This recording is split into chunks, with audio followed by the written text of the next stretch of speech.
Justamente te comento que ya está en el estudio, así que vamos a darle la bienvenida al Genial. doctor José Casañas Levy.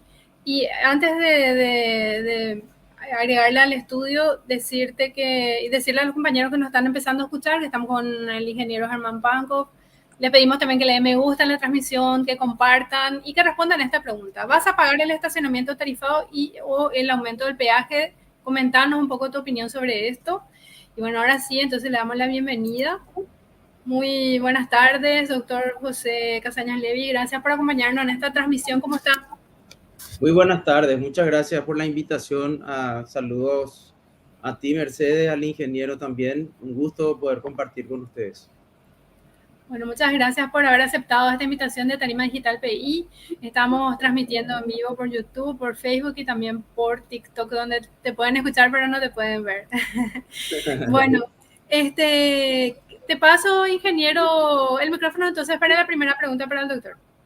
Dale, doctor, hoy, si me permitís, voy a ser tu alumno y quiero aclarar algunas dudas. Vos sabés que le decía a Mercedes antes cuando nos conectamos, que yo a veces pienso que yo tengo una versión rara de la ley o la Constitución. Reviso si es que no bajé una copia equivocada, porque no puede ser tanto incumplimiento. O sea, te tiro lo primero que me preocupa. Sí, sí. Estamos hablando de los peajes, doctor. Están Uh-huh. haciendo peajes basados en un decreto ley de 1959. ¿Vos sabés eso? ¿Tenía Claro, conocimiento? justamente revisando un poco cuando hablé antes por mensaje con Mercedes, estuve revisando y consultando. Y efectivamente, se trata de una norma anacrónica. Hay que recordar para la gente que no tiene muy presente, los decretos leyes hoy en día ya no existen. Esa era una figura que utilizaba Alfredo Stroessner con la Constitución del 67 para dictar leyes como presidente de la República. ¿Qué quiere decir esto? Durante el receso del Congreso, él emitía decretos y esos decretos se denominaban decretos leyes. Y la Constitución del 67 decía que una vez reintegrado o reiniciada la sesión del Congreso, el Congreso podía ratificar eso y convertirlo en ley, pero también podía darse una ratificación tácita. Es decir, si ellos no decían nada, automáticamente tenía fuerza de ley. Entonces, en realidad lo que pasaba era que Stroessner legislaba. Eso era lo que pasaba. Él era el presidente y él también legislaba. Bueno, uno de esos, hay muchísimos. Hay decretos, leyes por los cuales gente iba presa, ¿verdad? Que tenía que ver con la manifestación, que tenía que ver con una cantidad de cosas. La aberración esa del desacato, eso también estaba en un decreto ley. Y la gente se iba presa. Guasmosi, en alguna oportunidad, le envió preso a una persona porque le hizo el dedo del medio cuando pasaba en una caravana y le hizo atajar por la policía y le envió preso con ese decreto ley. O sea, así de grave era. Obviamente, y escuché esa parte que mencionaste, esto se tiene que corregir porque es inconstitucional. Y quiero decir una cosa sobre el punto como idea base, ¿verdad? Nosotros tenemos que fijarnos en el artículo 179 de la Constitución Nacional. Rápidamente ahí voy a leer, no es muy largo. Todo tributo, absolutamente todo, lo que cobra el Estado, eso agrego yo entre paréntesis, cualquiera sea su naturaleza o denominación, no importa cómo se llame, se puede llamar tasa, se puede llamar impuesto, se puede llamar contribución, será establecido exclusivamente por ley. Es decir, al ciudadano no le pueden cobrar algo si el Congreso no decidió eso y no se convirtió en ley vigente. Por eso es que lo que ahora están haciendo, y no solamente en esto, está ocurriendo en muchas leyes que están aprobando por aplanadora en el Congreso, están pasando por alto la autoridad del Congreso y derivan esa autoridad en los ministerios, en la secretaría, y entonces pasan por alto la necesidad del control público. La única forma que tiene el ciudadano de protegerse ante la arbitrariedad es si es que funcionan los tres poderes del Estado, por lo menos en una democracia. Si eso no funciona, nosotros no tenemos forma de proteger. Y eso es lo que está sucediendo ahora. José, te voy a tutear, José. Claro. El 44 también habla de que tiene que ser por ley. El 44, si tenés a mano ahí, yo estoy buscando, el 44 habla de que tiene que ser por ley. Ese también es un artículo que se está pisoteando. Después habla el artículo 9, José, de que uno no está obligado a hacer nada si esto no está por ley, vos podés dejar de pagar ese peaje. Porque nadie te puede cobrar. Y después también vamos a suponer que el Congreso, como estamos acostumbrados, se reúna, ahí está. Nadie estará obligado al pago de tributos ni a la prestación de servicios personales que no hayan sido establecidos por ley. El artículo 3 también, José, y por eso es lo que quiero que vos me corrijas, me digas, sabes que estás equivocado, porque ahora lo que yo quiero sacar a conclusión es que estamos en una situación grave y tenemos que usar todos los mecanismos para que la gente entienda dónde estamos parados, José. Nosotros tenemos que organizarnos, tenemos que hacer reuniones para la gente que toma decisiones en el Congreso, sepan que por lo menos planteen la discusión y perdamos en la votación, no importa, pero esto se tiene que instalar porque para mí es muy grave. Vamos a suponer que el Congreso se reúna a legalizar, entre comillas, esta situación, José. Ellos no le pueden dar ese poder al MOPC. Vamos a suponer por supuesto porque eso no tiene, el MOPC no puede fijar por decreto un peaje. Eso está totalmente hay una estructura que como ciudadanos tenemos que tener siempre presentes, ¿verdad? Los tres poderes, los únicos tres poderes son el Poder Ejecutivo, donde está el Presidente de la República, el Congreso, Cámara de Diputados y Senadores, y el Poder Judicial. No existe otra cosa. Y el proceso de obligación para los ciudadanos es a través de las leyes, como bien señalaste el artículo 9, ¿verdad? De la Constitución. Ninguna otra forma es constitucional.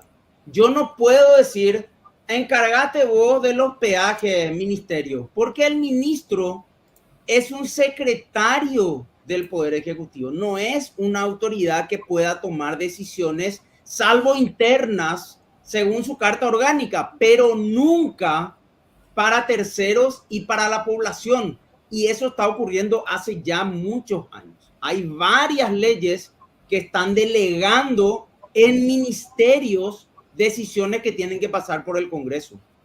Sí, por eso tenemos que frenar esta situación. O sea, José, todo esto que estamos hablando con Mercedes y también Ricardo Canese, presentamos nosotros una denuncia penal por este asunto de Ruta 2, donde incluye este asunto de la inconstitucionalidad de los peajes.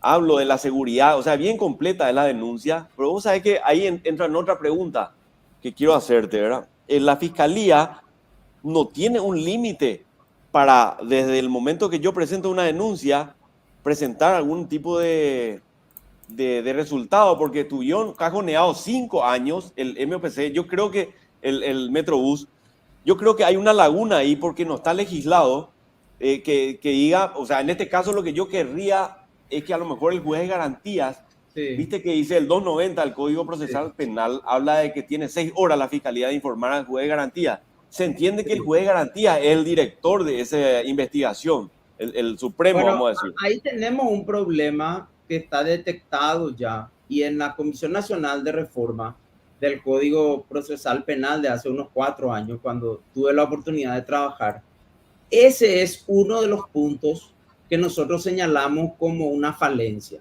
El fiscal no puede recibir una denuncia y tenerla eternamente consigo. Y hoy el código no le da, el Código Procesal no le da un plazo. Esa comunicación que dice dentro de las 6 horas, ustedes saben que eso se va a un bibliorato en una oficina y no llega a ningún juez. Si ustedes sabían eso. Eso no llega nunca a ningún juez. Es una comunicación que se archiva en un bibliorato y se queda ahí. Solamente si el fiscal pide una imputación o pide una desestimación, el juez hace traer. Pero de lo contrario, el juez nunca se entera. O sea, es una falacia y es una fuente de corrupción, porque de esa manera el fiscal que recibe dice, vos sí es interesante, si yo puedo sacar algo de esto, voy a comunicar y voy a hacer algo. Si no, dejo acá por si acaso. Y eso hace que hoy el Ministerio Público, esa es una opinión personal mía, ¿verdad?, sea una de las instituciones más frágiles que tenemos en la República. No tiene condiciones, no tiene musculatura institucional. O sea, el que le representa a la sociedad, según la Constitución y según la ley, realmente no puede enfrentarse a temas de corrupción, aunque parezca una locura lo que estoy diciendo. Pero no tiene la fuerza para decir, este es un esquema de corrupción, acá están recaudando. Tema Parksin, es obvio que ahí hay negocios atrás. Tema Metrobús, era obvio cuando estaba empezando que era un tema de un negocio. Era ya súper obvio, ¿verdad? Pero ellos, los fiscales, no tienen esa fuerza. ¿Por qué? Porque los fiscales, los jueces, los camaristas, son designados por un proceso donde hay injerencia política directa. Entonces no pueden ellos, ¿cómo ellos van a investigar a personas que tienen capacidad o poder político? No lo pueden hacer porque saben que automáticamente su cargo está en riesgo. Lastimosamente eso es así. Atendés vos, José, acá viene otro artículo 283, Contraloría. O sea, vos estabas diciendo, y es lo que yo tengo entendido también, bueno, la Fiscalía representa a la sociedad ante los organismos jurisdiccionales, ¿correcto? Sí. O sea, se entiende que la Fiscalía no es justicia ordinaria, no representa la justicia ordinaria, no. ¿Correcto? No es, porque es extrapoder, ¿verdad? Así es. Fíjate un poco, Mercedes, agranda un poco el 283. Este 283 de la Constitución.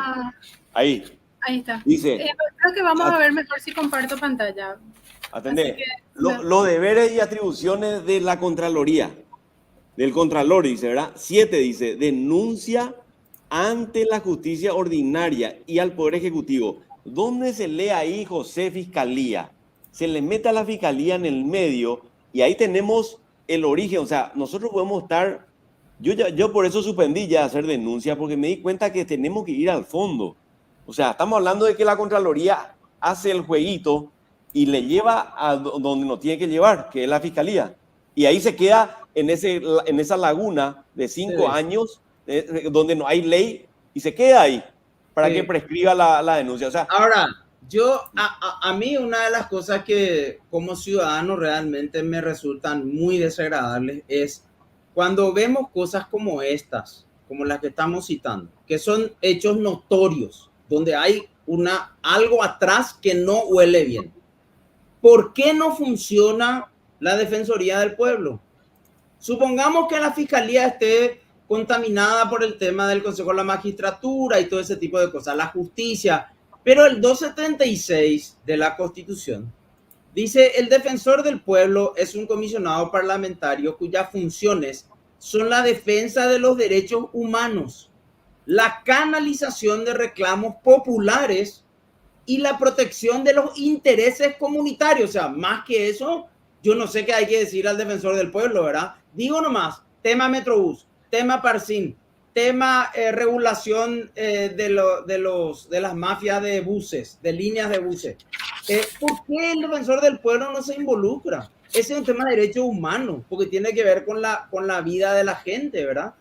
O sea, a mí, y esta es una hipótesis que yo tengo, yo creo que el sector mayoritario político hoy en el Paraguay tiene como objetivo principal afectar y destruir la institucionalidad. Eso es lo que esa es una hipótesis que yo tengo. Porque de esa manera, el ciudadano en particular no tiene cómo defenderse. Y ahí es donde surge la posibilidad de decir lo que uno quiera. Pero es una hipótesis, no. ¿Realmente parece, doctor? Bueno, estamos hablando con el doctor José Casañas Levy. Le comento a la gente que nos está haciendo en TikTok que no te puede ver y que se está conectando.